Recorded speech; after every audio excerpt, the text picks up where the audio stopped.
হওয়ার জন্য এই যে লাগাইছে, তাই এগুলো দেখতে যে আমার পেঁপের গাছ নষ্ট করে ফেলবে। নষ্ট করে ফেলবে। এই যে এগুলা হলো নষ্ট করে ফেলবে। ওই যে একটা আমি টান দিয়ে ছিঁড়ে ফেললাম, ওই যে আমি তো মনে করছি এমনি জংলা হয়েছে, লাগাই নাই। টপলেডির পুরুষ, আমরা জানতাম যে টপলেডিতে পুরুষ হয় না, উভয়লিঙ্গ হয়। উভয়লিঙ্গর গাছগুলা এরকম।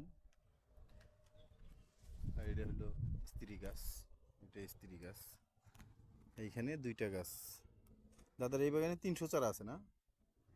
এখানে হ্যাঁ 300, 300-র মধ্যে দুইটা পুরুষ হয়ে গেছে এক জায়গায়। এইটা প্রথম দিকে ভাবটা ছিল যে উভয়লিঙ্গ হবে, না না, এই পর্যন্ত ফল আসছে, না তারপরে যে না ফল নেই। ওই মানে এই ফুলই ছিল, এই মানে ফুলই ছিল এটাতে না? কোনো ফল ধরার আশা ছিল না। আচ্ছা আচ্ছা, তারপরও ও